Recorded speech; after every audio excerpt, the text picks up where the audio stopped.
What up? What up, my guys? I don't even know I'm dancing stuff. Really not happy, man. But it's all good. No, I'm still happy, man. Still living life good, man. Life is good, but still pissed from yesterday. But what's up with you, Rob? It's all business here. We got our guy Rob Vino at Rob Vino Sports on Twitter from Wager Talk. What's up with you, Rob? Let them know how you been doing lately and what you got going over there at Wager Talk. Yeah, NBA's been good since the break, Jay. But last night, I know you and I were talking a little bit off air, and during the day, my NBA day was, worth dancing for. And then at night, it closed out, as I was telling you, with a spot on the Memphis Houston total over, which missed by a couple of points, a lot of missed free throws, and then continued um, into the night on a bad note with the Clippers getting destroyed by the New York Knicks. So it wound up being a split when it could have been a lot better, but I'm not complaining. We done real well. And to tell you the truth, I think the card today presents some spots that we can really capitalize on. Yeah, let's get to it, man. It is some injury questions out there, but let's get straight into it, Rob. It's all business here. Let's go to the streets of Philadelphia here, the city of brotherly love, as they say. Sixers land 7.5 here, going up against the Bulls. And if you know, I believe what Joel Embiid is 10-0 versus the Bulls. Harden is 4-0 as well. So the Bulls just they just don't match up well with the 76ers. And you see Vucevic is questionable over there. They do have Tristan Thompson now, Rob, but I think we would agree that Tristan Thompson he's not moving the needle for anyone, but at least they do have another big to throw it in Embiid. It's a tough game for me here. I'm a bit of a contrarian, but what do you think? Is this an easy spot to just take the 76ers later points here? Well, real quick, let me get, since you mentioned Tristan Thompson, let's get to him real quick, Jay, because head coach Billy Donovan gave a reason why they signed him to begin with and why he thinks he might be of help to this team down the road here. But he did say the Bulls have struggled. We've struggled to find our rhythm since adding Tristan Thompson. It's a lack of time we've had together. I thought if we could get some length and some size and rebound, we could get out and transition more, which really is the description of the Bulls, right? They're not a defensive team, especially the last couple of months without Lonzo and Alex Caruso. They're really not a defensive team, but they've been smallish all year long. They've admitted that. So they're going to try and outscore Philadelphia. That's the way they have to beat this team. James Harden doesn't play Saturday night against Miami. Let's just take that game and throw it in the garbage, right? It is what it is. It's an outlier. They only put up 82 points. Miami brought everybody back that night because it was an important game to them in the Eastern Conference standings. Jimmy Butler and company played. In the 4 games that James Harden has played, and remember now, Philly hasn't exactly been a fast tempo team over these 5 games. Only 96.5 tempo rating, which sits below average in the NBA last 4 games. They put up 133 against Minnesota, bad defensive team. 125 against the Knicks, bad defensive team. 123 against the Knicks, bad defensive team. And then the 125 against the Cavaliers with that giant front line. When Harden's in there, Jay, fast or slow, they're so efficient. And Tyrese Maxey has benefited. I know the world knows this by now. And, Tyrese Maxey props have been bet on like crazy by people, rightfully so. But that's 126.5 points a game with the number 23 tempo in the league the last 5 games. And Chicago just can't defend them. And God forbid, like you say, and Vucevic is no great shakes defensively, but if it winds up being Tristan Thompson, Embiid seems to have a field day here. I think another key matchup in this one, let's take a look. Matisse Thybulle against DeMar DeRozan, who's just chewed up everybody in his path this season. That's going to be a good match. But I think that the Sixers probably get theirs and the Bulls get theirs. I did take a look at the total in this game, thinking that the way Philly's been scoring and the way the Bulls score, they're so good offensively. And Harden and Maxey don't necessarily guard. So, the backcourt here, and Chicago's loaded with backcourt scoring, could be interesting. If we look at the standings, Jay, I would say the urgency here goes to the Bulls. Sixers are a half game ahead of Chicago for the number 3 seed. For Chicago, by the way, this is a start of a stretch where they're going to play 10 out of 12 on the road. This is brutal for the Bulls. They got to get going on the right foot here. They've been slipping into standings. They're a half game out of the 3 seed.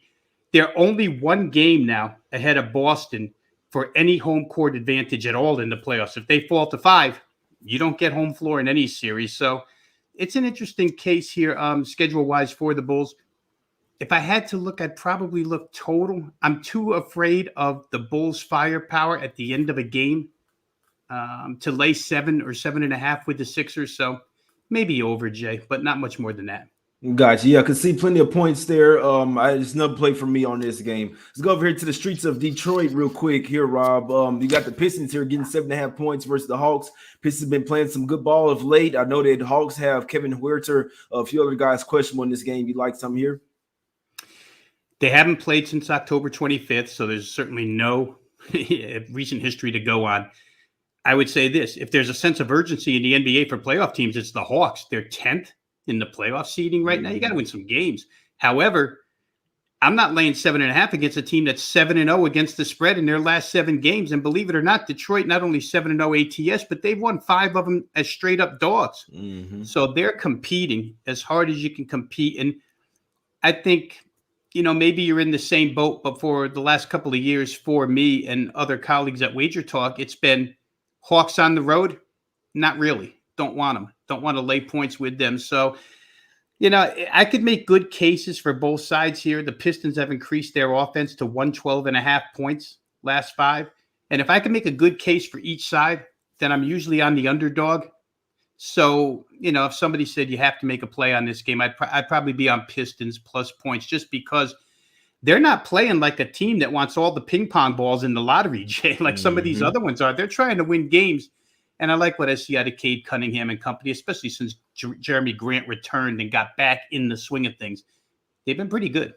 Yeah, that's a good point. Pistons have been playing some good ball, have not shown signs of tanking, but the Hawks do need this win more. That doesn't mean that they're going to cover the spread, but I'm right there with you. Don't want to lay the 7.5 with them on the road, but me just looking at them in the standings, looking at the games they have ahead, I'm like, the Hawks are going to be a buy-on team, but be nice. Right. It'd be interesting what what's going on with Huerta over there as well. So I'd have confidence in Hawks winning, but not necessarily winning by 8, winning by margin on the road.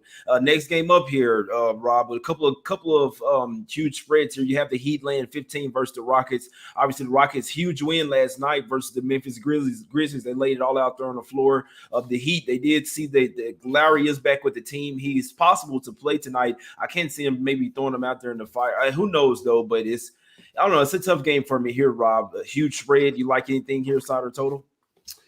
I think the biggest side story here is that we may see Victor Oladipo. You forget that Victor Oladipo's on the Heat. I mean, come playoff time, if they can throw him on the bench as a backup point guard or shooting guard for 12 or 14, this is going to be an interesting team in the playoffs.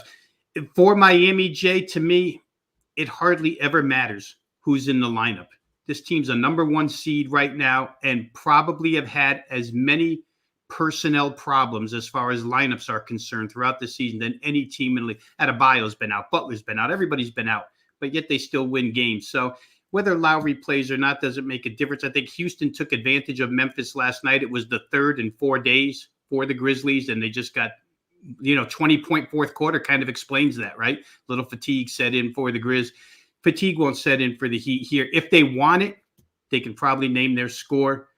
But again, the way they spread out minutes and the way Houston can score, and we've seen a huge difference. I'll note this real quick. When Kevin Porter Jr. sat a couple of games last week and Dennis Schroeder had to take over at the point, their offense was miserable. Couldn't get to 100, barely could get to 100.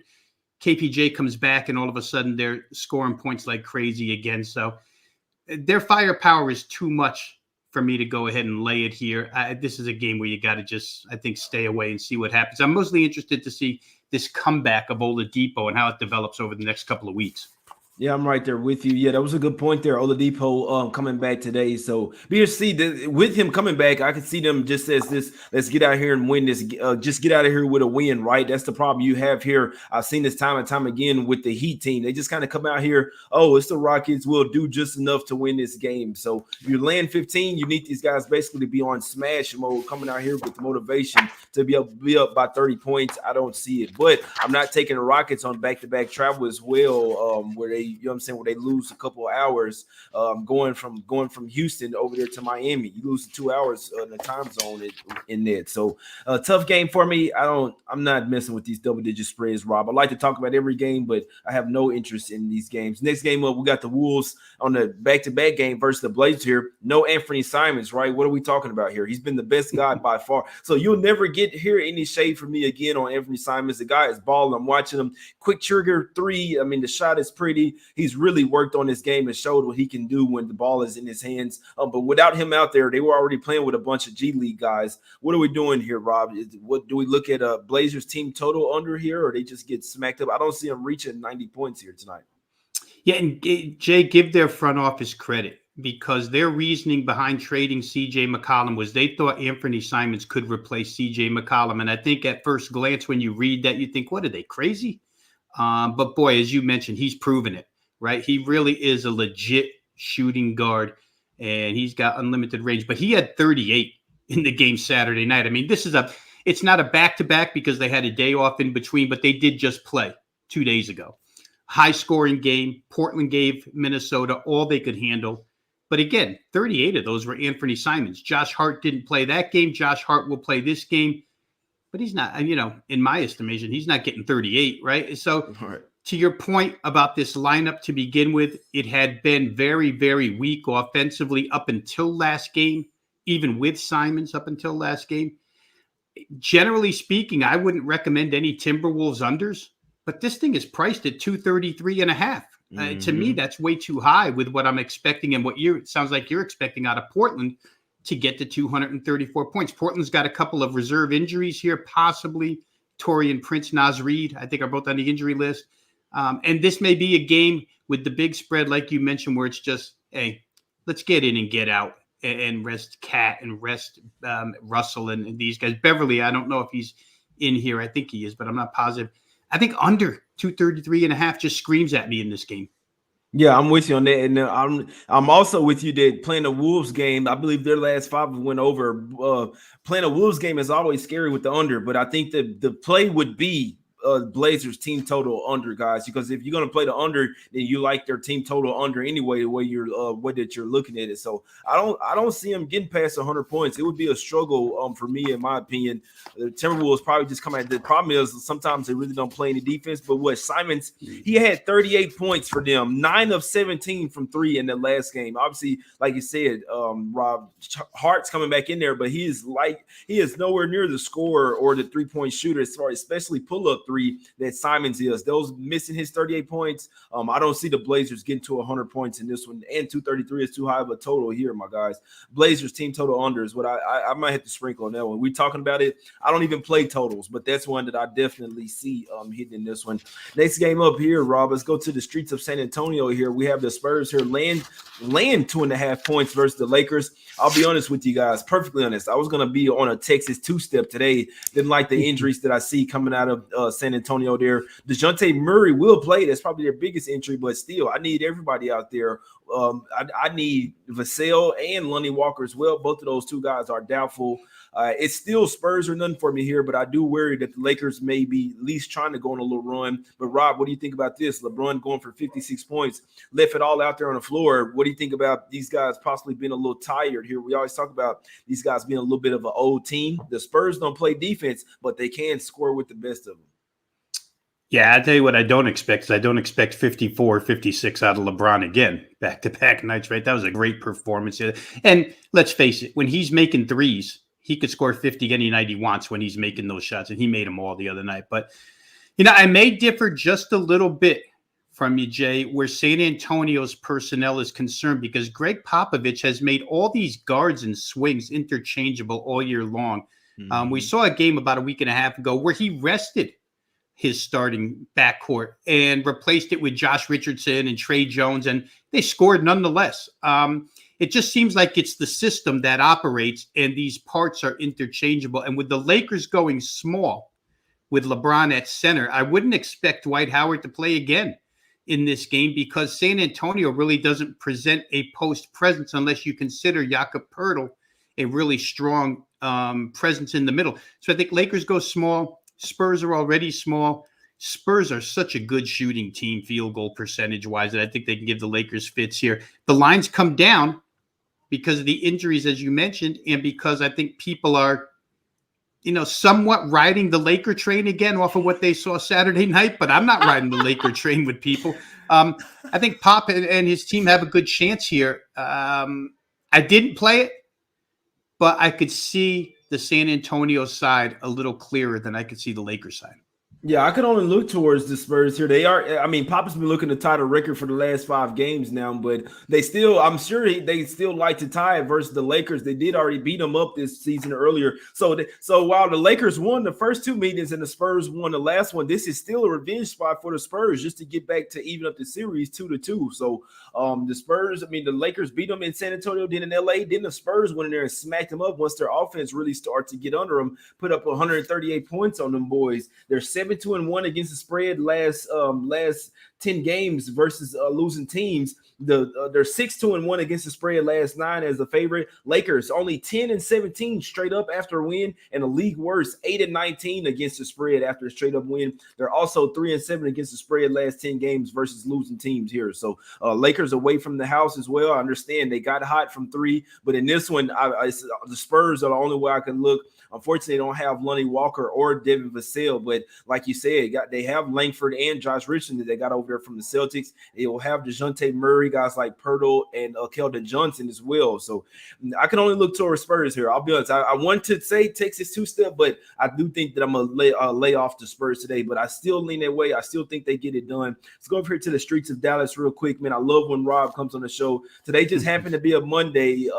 It just happened. It's March 7th. You know what I'm saying? Let's get some cash. But Rob, I do like the Mavs here. When you come on the show, the Mavs win as well. This is a revenge game, right? Let me just start off with this. Mavs were getting 6.5 points in Utah. Now this line opened up at 1.5. This line is all over the Mavs, right? The Jazz should have been coming in here laying 3.5. I know they're on the back-to-back, but still. Plus 6.5 to -1. The line's all over them. It's a double revenge spot as well, but they did lose 114-109, Rob, coming right out of the All-Star break. They're low-key, the Mavs are balling right now and playing their best basketball of the season. That's very apparent when you take out Luka Doncic, and then they still going to beat the Kings in that one. They're 3-0 against the spread last 3 meetings versus the Jazz. The home team is 5-0 straight up last 5 meetings. The Mavs are 5-1-1 against the spread last 7 games overall. Jazz 3-8-1 against the spread last 12 meetings in Dallas. They're 1-5 against the spread last 6 road games. This is their 5th straight road game as well, Rob. 3-6 straight up on back-to-backs this year. 0-3 straight up last 3 road-to-road back-to-backs. They lost to the Suns, Lakers, and the Pacers of all teams. 2-9-1 against the spread last 12 games as an underdog. And this is a back-to-back, 3rd game in 4 nights, and 4th and 6th all on the road here.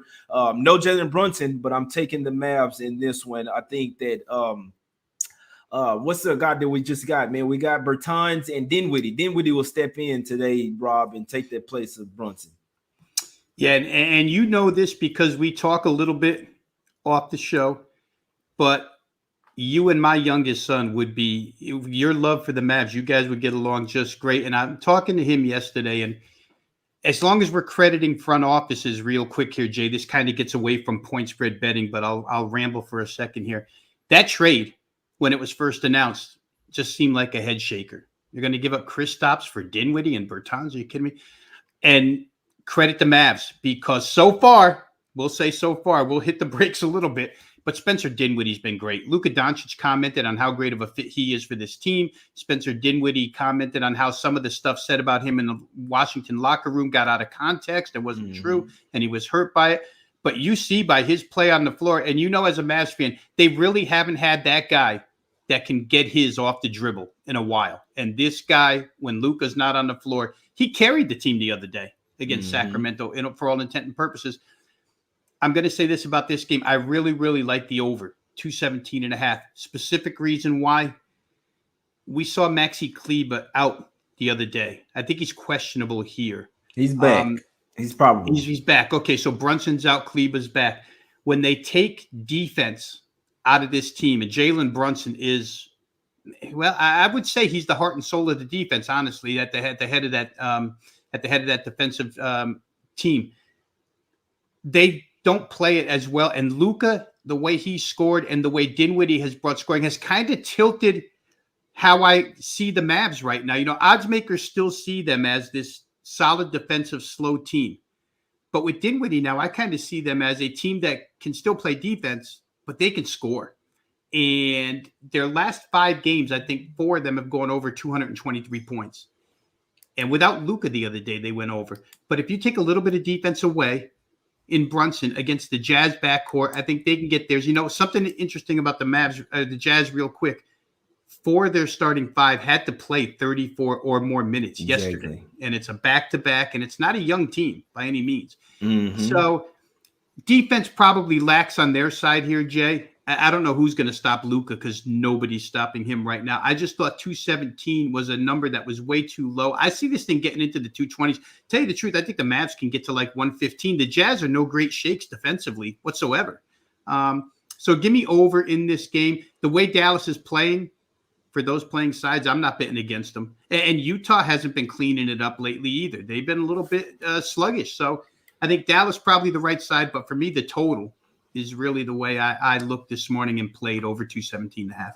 Yeah, I'm right there with you. I've been watching. I watched the Jazz game last night versus OKC. And not to go into too much detail, I already talked a bunch. I'm on the Mavs -1, even without Brunson. But I'm watching this Jazz team, and I don't think they have it, guys. So I think they are one of the pretenders. Not to harp on it too bad, but this is a good team. But I'm glad you mentioned it, Rob. They are a little bit old, and they didn't have. The game wasn't easy last night versus OKC. I always like to watch a team on the first game of back-to-back. I'm talking about starters all the way in down to the seconds in that one. I'm not sure why, to be honest with you. So they didn't have a chance to pull the stars. I see some fatigue here tonight. This is a huge revenge spot for the Mavs as well. We just lost to them, played a really good game as well before Mitchell went off. So I like the Mavs here. Obviously, I'd like it even more if Brunson was in there, but I do think that we can still get it done. Lock down on defensive here. Give me the Mavs here, -1 or money line. It said basically pick. So give me the Mavs top play today. I don't even know how you're talking about this game, Rob. Warriors versus Nuggets. No Steph, no Wiggins. I'm not a fan with this. This is not professional basketball, but you like something here? I hope the Nuggets smash them by 30, Rob. Well, let's just forget about this game, Jay. Let's use this as a setup for tomorrow night's game. To me, this is a Steve Kerr statement to all 5 of his starters that, you know what, I'm giving you guys the complete day off because what we're doing out there is, I don't want to call it garbage, but it's unacceptable from Golden State, right? But tomorrow they come back and play the Clippers, fully rested, being benched. And I think that this sets up more for a play on Golden State tomorrow night. I think they would come out with a little bit of emotion, a lot of focus. I know that this Draymond thing is real. They can't play defense without him. But I think the Kerr statement here sets me up way better for tomorrow. On tomorrow's show, you'll talk about Golden State Clips.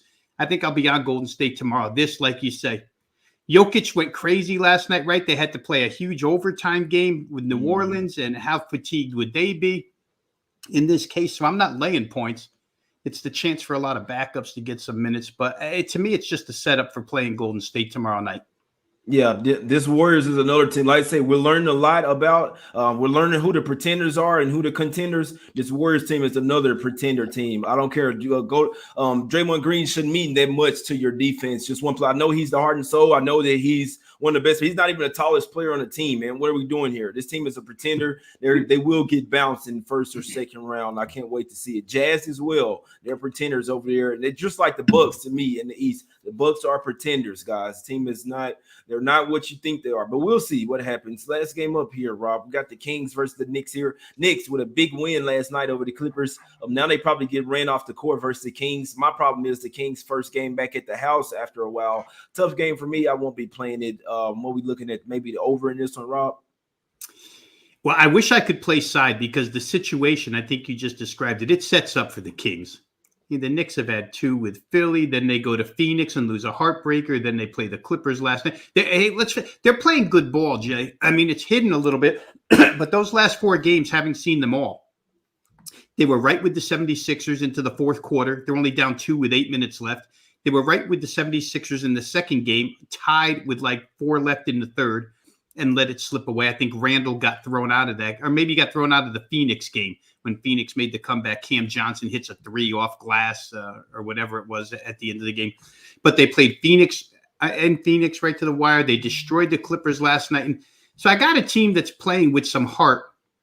But the situation, it's too many games in too many days. And the Kings, it's desperation city for them at this point in time.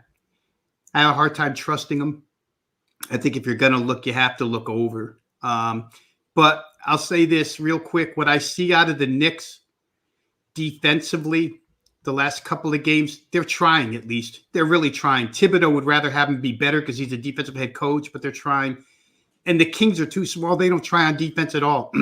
But I don't know. I'd like to say Kings because of situation, but I can't.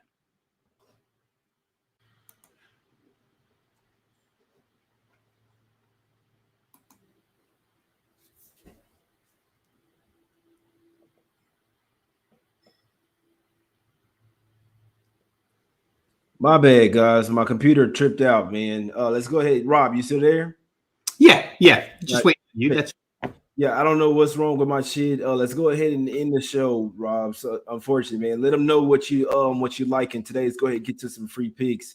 You like some on today's card. Sorry about that, guys. Technical issue on my end. It's nothing on Rob. My shit just tripped out. What you got going over there at Wager Talk, Rob?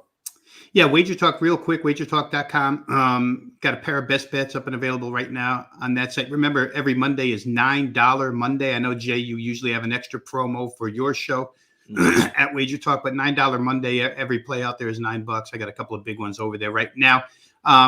Also, this afternoon, for those who want to see more NBA analysis and coverage, you can tune into the NBA Tip-Off Show. I'll be on that with a couple of other guests. As far as what we've talked about here, Jay, today, I really think, and I'll say this to your audience, don't go buy this one. I'll give you this one. The Portland, Minnesota under was one of my top plays today, under 233.5. You and I described it. I'm not going to re-describe it, but for all the reasons we mentioned, I just think that 233.5 is a little bit too high in this game to get to. So give me Portland, Minnesota under that total. Yeah, I like it. And you know what? I'm taking Blazers team total under. I'm gonna put a little something on that. I like that under with you, and I like that Blazers team total even more. I don't even see these guys getting to 100 points today, man. So and the special promo code is J19. If you'd like to get Rob's 3-day package for $19, man, go put in promo code J19 at wagerstalk.com. Also got shirts on pre-sale, guys. If you can, hit me up, NbaTalkWithJay at Gmail for the shirts, man. I appreciate everybody for tuning in. Sorry about the technical difficulties today. Let's try to get some cash. Mavs money line -1. It's at a pick. Top play for me, guys. Get some cash. Appreciate everybody for tuning in. Hit the like button, subscribe. Go check out wagertalk.com right now. Live odds screen. Use promo code J19 for Rob's 3-day package for $19. We'll be back tomorrow, my guys. We out.